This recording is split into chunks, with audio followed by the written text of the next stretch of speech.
बिस्मिल्लाहिर्रहमानिर्रहीम। आप देख रहे हैं हमारा फेसबुक और यूट्यूब चैनल बोलते रहो। मैं हूं आपका होस्ट मलिक रिजवान। आज जो शख्सियत हमारे साथ मौजूद हैं वो किसी तारुफ की मोहताज नहीं है।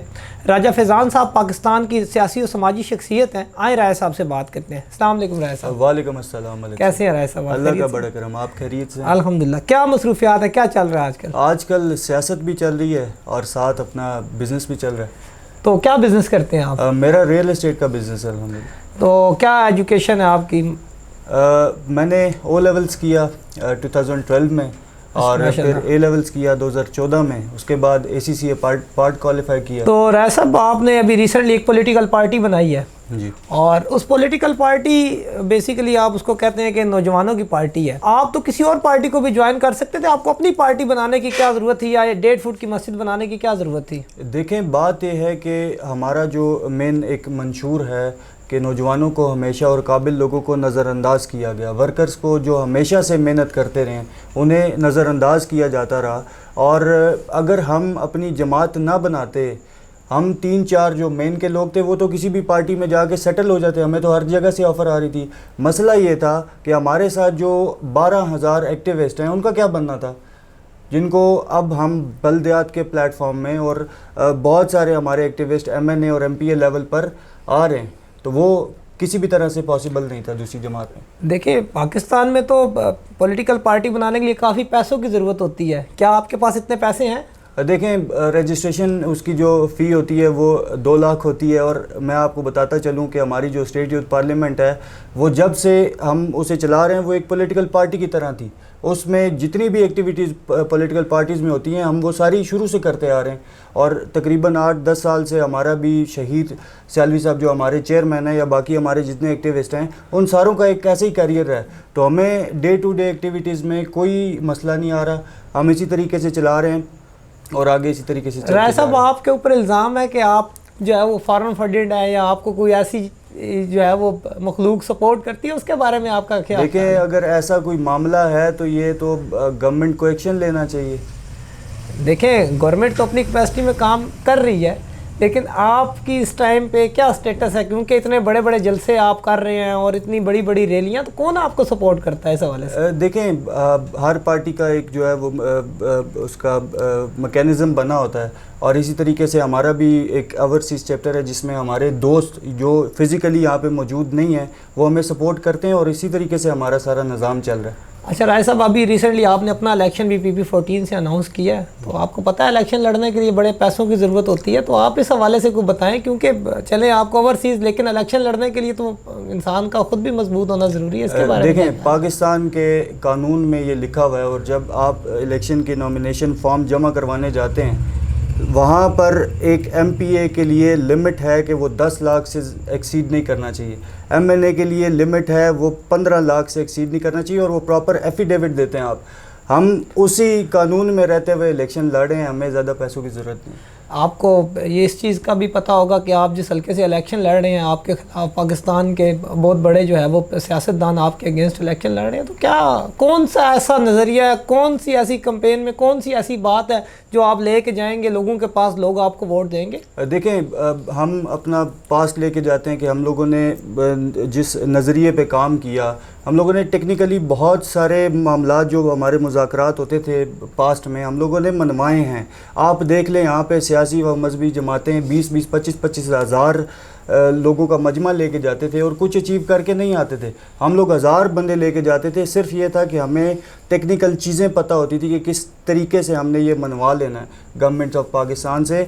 वही सारा हम लेके नज़रियात हम आवाम में लेके जा रहे हैं और उन्हें बताएंगे कि इस नज़रिए पर पाकिस्तान मारज़ वजूद में आया था और इसी बेस पर हम लोगों के पास जाएंगे वोट लेने के लिए। क्या मैं ये समझूं कि आप नौजवानों को वर्गलाना चाह रहे हैं पॉलिटिकल पार्टी बना के, जैसे बाकी जमातों ने बनाया? देखें, ये अगर हम वर्गलाना चाह रहे हैं तो 2-4 महीनों में आपके सामने आ जाएंगी। हम लोगों ने अपने कैंडिडेट्स अभी अनाउंस करना शुरू कर दिए हैं।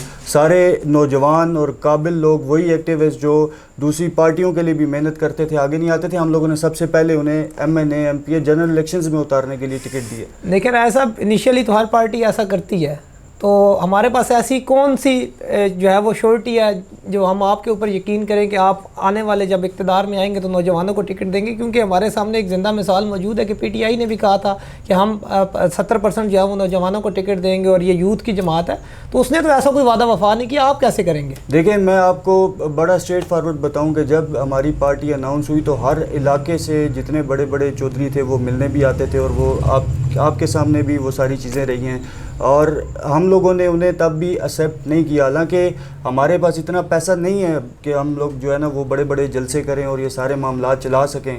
ہم تو بڑا ایزیلی انہیں ٹکٹ بھی دے کے اور اپنے ساتھ وہ رکھ سکتے تھے تاکہ وہ ہمارا فائنینس جو ہے مینیج کرتے رہیں، مگر ہم لوگوں نے ان کے مقابلے میں اسی علاقے سے وہ نوجوان جس کا ووٹ بینک بھی کم ہو، ہم لوگوں نے اسے سامنے لایا، اور الحمدللہ سے ہم اسی منشور پہ آگے چلتے رہیں گے۔ منشور لے کے آ رہے ہیں، ہر پولیٹیکل پارٹی اپنا منشور لے کے آتی ہے، آپ دیکھ سکتے ہیں اگر اس طرح سے ہم لوگ دیکھیں تو جماعت اسلامی سے اچھا منشور کسی پارٹی کا بھی نہیں ہے۔ آپ کون سی ایسی نئی چیز لے کے آ رہے ہیں؟ ملک کے آپ کو پتہ ہے ڈیفالٹ کی طرف جا رہا ہے، ملک کے اوپر قرضہ ہے، ایجوکیشن سسٹم بڑا خراب ہے، صحت کا نظام بڑا خراب ہے، اس کے حوالے سے آپ کون سا ایسا نیا سسٹم لے کے آ رہے ہیں جو ہم لوگ جو ہے وہ آپ کو لوگ سپورٹ کریں یا ووٹ کریں؟ اس کے بارے میں بتائیں۔ ہمارے منشور میں وہ ساری چیزیں ہیں جو امپلیمنٹیبل ہیں اور جو پوری دنیا میں کہیں نہ کہیں امپلیمنٹ ہوئی ہیں۔ جس طرح قرضے اتارنے کا ہمارا ماڈل ہے، وہ جرمنی میں جب انفلیشن اتنی بڑھ چکی تھی کہ ایک بندہ جب بریڈ لینے جاتا تھا تو وہ گاڑی کی جو اس کی ڈگی تھی وہ فل کر کے پیسوں کی وہ لے کے جاتا تھا اور بریڈ لے کے آتا تھا۔ انہوں نے ہر بندے پہ 25% ٹیکس لگایا، 25% جو تھا وہ ریاست کا تھا، اور اس طریقے سے وہ انفلیشن کم ہوا۔ ہم لوگ غریب پہ بوجھ نہیں بنیں گے۔ یہاں پر جتنی گورنمنٹس آئی ہیں جو سابقہ تھی یا جو ابھی ہماری گورنمنٹ چل رہی ہے موجودہ، انہوں نے بھی غریب پہ IMF کے چکر میں بوجھ ڈالا۔ ہم لوگ جو سرمایہ دار ہیں جن کی پراپرٹیز 10 کروڑ سے زیادہ ہیں ان پہ 10% ٹیکس لگائیں گے، اور اس طریقے سے غریب پہ بھی یہ بوجھ نہیں پڑے گا اور ہمارے قرضے بھی انشاءاللہ جلدی اتریں گے۔ تو جیسے آپ نے دیکھا کہ پیپل پارٹی کا روٹی کپڑا مکان اور ایسی تبدیلی کا نعرہ لے کے، آپ ایسا کون سا نعرہ لے کے آ رہے ہیں اس کے بارے میں کو بتائیں۔ ہر پارٹی کا ایک سلوگن ہوتا ہے، آپ اپنے سلوگن کے بارے میں ذرا بتائیں۔ دیکھیں نعرے تو یہ قوم 70 سالوں سے لگاتی آ رہی ہے، ہم لوگ قابل لوگوں کو انشاءاللہ اوپر لائیں گے، اور جو بندہ جس فیلڈ کا ہے اس کو وہاں پہ ایڈجسٹ کریں گے تو معاملات آپ کے حل ہو جائیں گے۔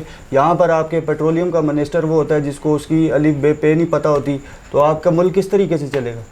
آج کل آپ کو پتہ ہے ایک پورا سسٹم کے تحت ایک نئی گورنمنٹ آئی ہے، پی ٹی آئی کی گورنمنٹ گئی، اس کے بعد ایک نون لیگ کی گورنمنٹ آئی، تو اس ملکی سیاسی صورتحال کے اوپر آپ کیا کہنا چاہتے ہیں؟ کیونکہ آپ نہیں سمجھتے کہ یہ ایک امپورٹنٹ حکومت ہے، اس ٹائپ کا کوئی معاملہ ہے، آپ کا اس کے بارے میں کیا نقطہ نظر ہے؟ دیکھیں میں بالکل سمجھتا ہوں، اور جو پاسٹ کا ہمارا ایک وہ رہا ہے اس میں بالکل یہ بیرونی قوتوں کا جو ہے وہ ہاتھ رہا ہے، ٹھیک ہے، اور یہ بل بغیر کسی تیاری کے آئے ہیں، ان کے پاس کوئی ایسا سسٹم نہیں تھا کہ وہ آ کے ملک کو ٹھیک کر سکیں، صرف اپنے اقتدار کے ہوس کے چکر میں انہوں نے پورا ملک جو ہے برباد کر دیا۔ اور آج آپ کو پتہ ہے کہ 34 کابینہ کے لوگ ہیں اور 20 بیل پہ ہیں، اور جو باقی لوگ ہیں ان کے اوپر بددیانتی کے بدعنوانی کے بہت سارے الزامات ہیں۔ دیکھیں یہی تو اس ملک کا المیہ ہے کہ جو سب سے بڑا چور ہوتا ہے، جو سب سے بڑا ڈاکو ہوتا ہے، جو سب سے بڑا بدنیت ہوتا ہے، وہ سیاست میں آتا ہے، اچھے لوگوں کو دور رکھا جاتا ہے۔ انشاءاللہ تعالی ہم پوری کوشش کریں گے کہ ہمارے پلیٹ فارم سے نوجوان اور قابل لوگ اوپر آئیں تاکہ ان لوگوں کا سیاست سے خاتمہ کیا جا سکے۔ تھینک یو سو مچ راج صاحب۔